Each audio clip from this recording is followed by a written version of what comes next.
Assalamualaikum warahmatullahi wabarakatuh. Kembali bersama saya Nisukri dalam mata kuliah Gambar Teknik 1 PJJ 4108 Program Studi dan 4 Perancangan Jalan dan Jembatan. Pada kesempatan kali ini saya akan memberikan penjelasan materi tentang struktur batas jembatan baja. Nah, ini ada beberapa tipe-tipe jembatan baja yang merupakan tipe lain daripada jembatan rangka biasa, ya, dimana pada seharian kita akan hanya melihat jembatan rangka sederhana atau simple truss bridge, yang mana bisa dilihat di berbagai jembatan yang ada di Kota Padang ataupun di seluruh Indonesia. Namun ada beberapa tipe jembatan baja yang cukup unik, ya. Dan yang pertama adalah jembatan rangka sederhana, kemudian jembatan rangka menerus atau continuous bridge truss. Nah, ini biasanya kalau di Indonesia itu terdapat di jembatan kereta api, ya, yang ada di Parang Panjang, itu salah satu jembatan rangka. Kemudian jenis jembatan rangka selanjutnya adalah jembatan cantilever atau jembatan cantilever bridge. Kemudian jembatan lengkung atau steel arch bridge seperti yang kalian lihat di slide ini, ya, di cover slide ini adalah jembatan Sydney di Australia, itu adalah jembatan lengkung steel arch bridge.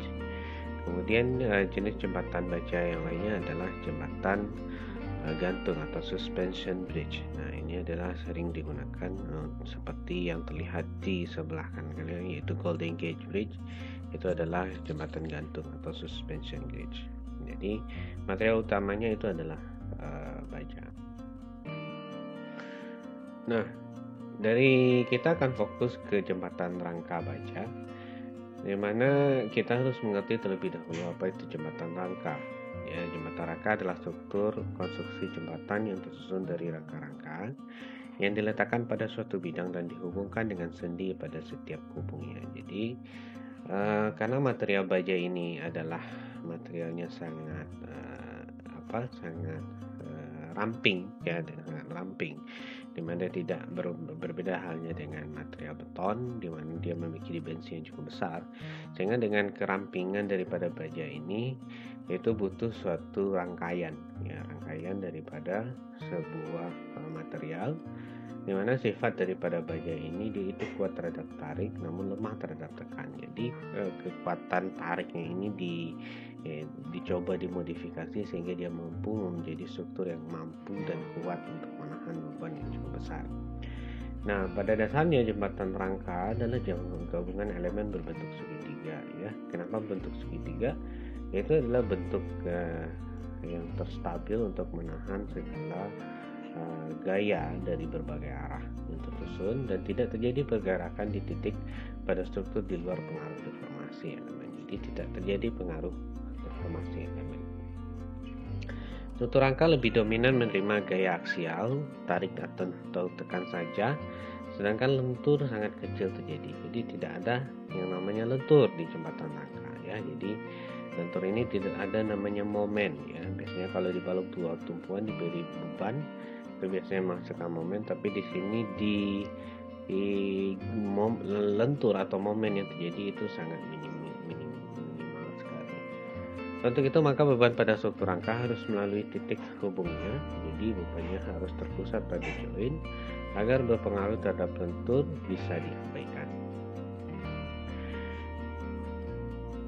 Nah, sebagaimana tampak dari jembatan baja pada umumnya, ini adalah jembatan rangka, ini tampak depan. Dimana di sini kalau dari bagian upper structure itu sangat berbeda sekali dengan jembatan beton atau jembatan komposit, karena dia memiliki struktur rangka yang berbentuk seperti segitiga, sedangkan pada bagian bawahnya ini sama. Jadi pada dasarnya kalau bentuk bagian substructure daripada sebuah jembatan itu rata-rata sama, ya, rata-rata sama. Nah, dia memiliki bentang juga, ya. Biasanya untuk jembatan rangka ini dia memiliki bentang yang cukup panjang, ya, dan tidak perlu memiliki pier. Nah, di sini kalian akan melihat di sini ada batang horizontal atas, batang horizontal bawah, kemudian di sini ada yang namanya batang diagonal. Nah, ini akan menyalurkan beban-beban yang bekerja pada suatu jembatan. Nah, di sini juga terdapat clearance, ya, di mana clearance daripada jembatan rangka ini lebih luas atau lebih tinggi daripada jika seandainya dibangun dengan jembatan beton biasa atau jembatan jenis konstruksi jembatan beton lainnya. Nah, ini tampak samping, kemudian di sini ada potongan melintang. Nah, pada bagian atas, namun ada satu hal yang membuat satu jembatan rangka ini dia memiliki space yang cukup terbatas, karena biasanya kebanyakan itu dia ada memiliki pada bagian atasnya itu diberi namanya bracing. Ya, di sini ada bracing. Nah, ini tampak bawah daripada jembatan rangka itu di samping dia. Jadi komponen utama daripada jembatannya itu bukan gelagar memanjang, ya. Biasanya kalau di jembatan beton dia itu memanjang dari arah longitudinal, dari arah sini. Namun pada jembatan rangka, ya, gelagarnya itu adalah gelagar melintang ini yang akan menyalurkan beban-beban yang ada pada jembatan, di mana beban itu disalurkan kepada rangka, ya, sebagai tepi. Maka rangka yang ada pada bagian paling pinggir ini akan menyalurkan beban itu ke arah abutmen. Jadi hanya terdapat dua elemen gelagar memanjang yang terbuat dari baja, dan itulah yang menyalurkan bebannya itu ke arah abutmen. Jadi beban dialirkan oleh gelagar melintang kemudian gelagar melintang menuju ke gelagar memanjang, ya, gelagar memanjang ini, kemudian gelagar memanjang akan menyalurkan ke abutmen. Nah, seperti ini perspektif jembatan rangka. Jadi di sini kalian bisa melihat istilah-istilah baru daripada jembatan rangka, yang mana kalian tidak mengetahui sama sekali, padahal kalian sudah lewat setiap hari, ya, setiap kali berjalan-jalan keluar kota, setiap jembatan rangka itu pasti kalian akan menemukannya. Nah, pertama kita akan melihat yang pertama adalah dari atas dulu. Nah, dari atas ini ada namanya gelagar melintang atas. Nah, ini adalah gelagar melintang atas. Nah, biasanya gelagar melintang atas ini cuman untuk di bagian titik-titik yang penghubung antara titik tumpu, ya. Kemudian ini ada gelagar melintang atas. Kemudian di sini ada gelagar, ini ada gelagar, ya. Ini ada gelagar atas, ya. Gelagar atas membentang dari ujung sampai ke ujung jembatan lainnya. Nah, di sini di atas ini ada namanya ikatan angin, atau istilahnya adalah cord, ya. Di sini ada cord, itu adalah sebagai pengaku jika seandainya jembatan ini mengalami, ya, biasanya ada beban karena ini bersifatnya rangka. Kalau seandainya tidak ada cord ini, itu kondisinya tidak stabil, sehingga diberilah cord untuk dia membentuk segitiga, sehingga beban yang diberikan itu cukup kuat, ya, jika dia tidak formasi. Nah, kita beralih ke bawah. Di sini ada gelagar diagonal, ya. Gelagar diagonal ini akan menyalurkan beban yang ada. Nah, kemudian di sini untuk strukturnya di bawah, kita pergi ke bawah, ini adalah lantai beton bertulang, ya. Jadi ini mostly atau kebanyakan lantai daripada jembatan itu biasanya menggunakan beton bertulang. Kemudian kalau ingin memberikan lapisan lentur, itu cukup diberikan lapisan aspal di atasnya, ya, supaya pergesekan antara roda dengan jembatan itu cukup baik, ya, optimum.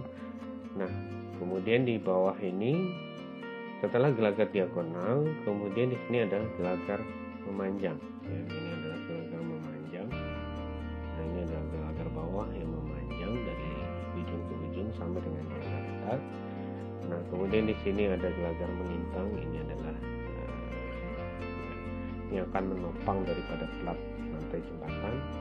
Kemudian di sini ada handrail. Handrail ini adalah pagar jembatan, ya, karena fungsinya dengan parapet. Nah, kemudian di sini ada yang namanya bracing. Di bawahnya terdapat bracing. Kemudian di sini terdapat yang namanya lateral stop.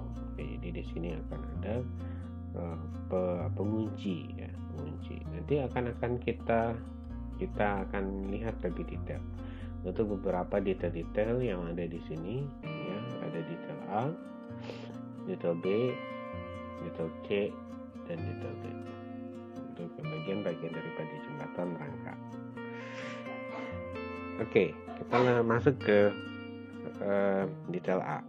Nah, pada detail A itu posisinya berada di ujung luar ya, di bagian atas, dimana pada bagian A ini itu terdapat yang namanya yang pertama adalah gelagar diagonal ya, itu yang miring. Kemudian gelagar diagonal pada bagian dalamnya. Kemudian di sini ada gelagar atas, ini komponen utamanya saja dulu kita jelaskan. Kemudian di sini ada gelagar diagonal, kemudian di sini ada gelagar atas.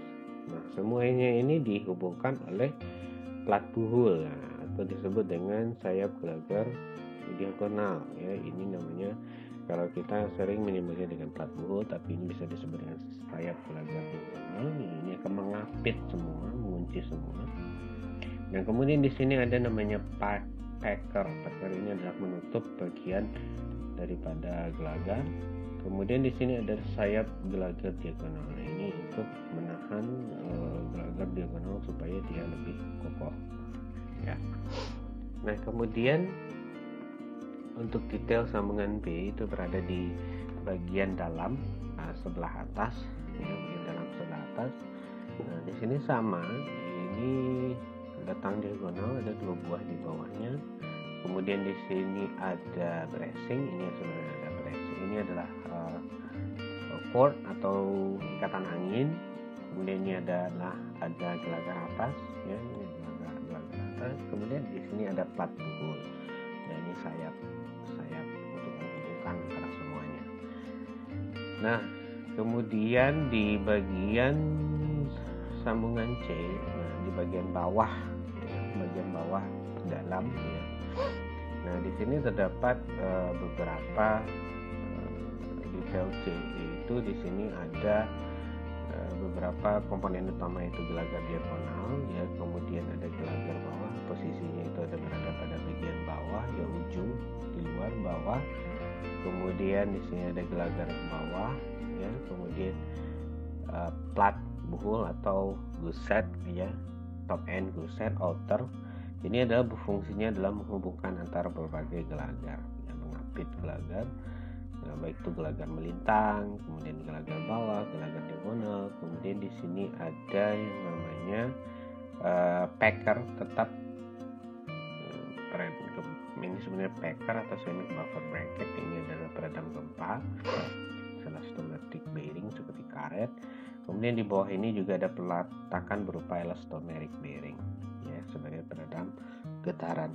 Karena kalau tidak ada peredam getaran ini, maka baja ini akan aus ya, karena posisi jembatan itu dia tidak fix atau tidak kaku terhadap peletakan tumpuan, tapi dia hanya berdiri saja di sana tanpa harus fix ya.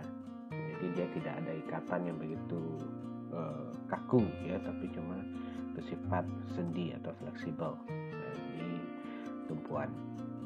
Kemudian ini pada C, ini D ya di sini.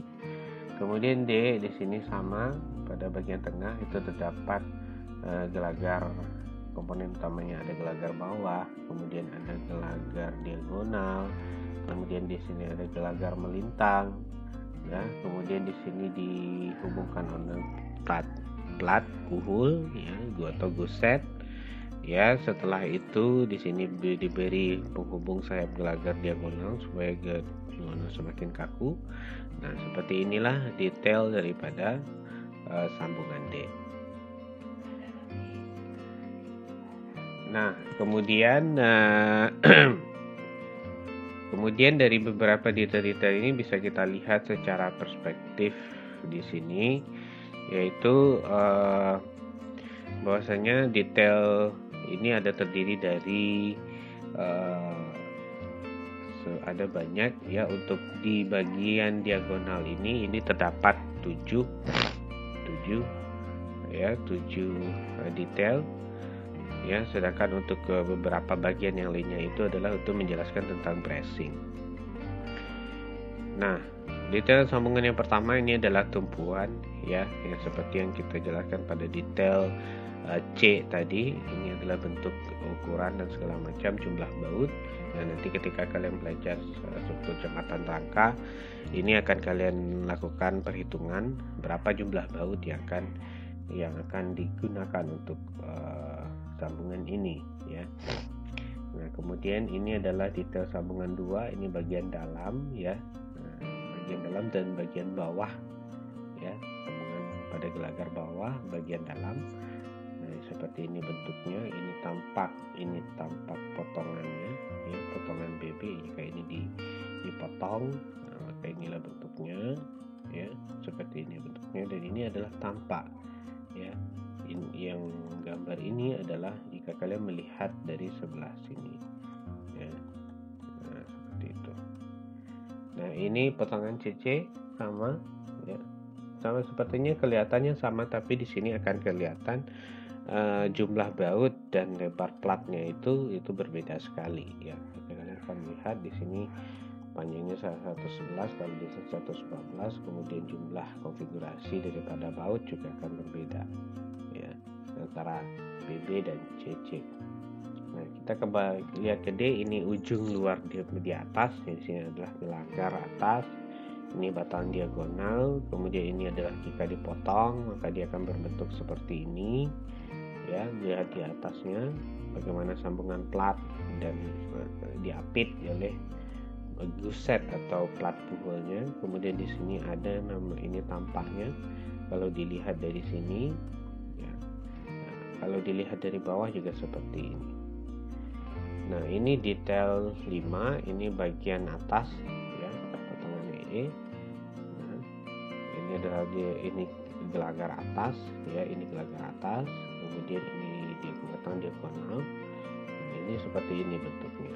Jadi nanti jembatan rangka daripada jembatan ini cuma dihubungkan oleh plat. Jadi titik buhul inilah yang akan bekerja ya, sewaktu jika beban jembatan ini dibebani oleh kendaraan atau beban berat sendiri dan beban-beban lainnya.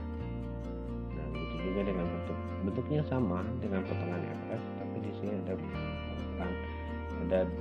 perbedaan dimensi yang berbeda. Nah, ini sambungan 7 ini pada bagian tengah ya, sama seperti sambungan BB. Nah, ini adalah detail sambungan daripada bracing pada bagian atas pada bagian bawah ya. Ini ada dimensinya cukup kecil. Kenapa kecil? Karena untuk mengakomodir gaya lateral itu cukup sedikit sekali. Biasanya itu sudah diakomodir oleh gelagar-gelagar utama, tapi ini berfungsi adalah sebagai pengangkut ya, baik bracing ataupun core yang berada pada ikatan angin yang berada pada di atas jembatan, itu bentuknya sama seperti ini detail-detailnya. Oke, terima kasih banyak. Demikianlah bentuk daripada jembatan rangka. Cukup berbeda sekali dengan jembatan beton atau jembatan komposit, karena jembatan rangka ini memanfaatkan bentuk struktur yang cukup kecil tetapi masif, supaya dia mampu menahan beban yang cukup besar dari kendaraan yang melewatinya. Seperti yang kalian lihat di gambar sebelah ini, itu adalah jembatan Sydney Harbour. Nah, itu adalah kumpulan dari beberapa baja yang digabung menjadi satu sehingga dia mampu menahan sebuah beban kendaraan dan berat sendirinya juga ya. Jadi jangan kalian lupa bahwa berat sendiri itu juga mempengaruhi daripada beban jembatan. Nah, jadi biasanya jembatan baja ini cukup unik, maka menjadi tempat objek wisata atau menjadi ikon dari sebuah kota. Oke, terima kasih banyak atas perhatiannya, telah mendengarkan penjelasan materi pada hari ini.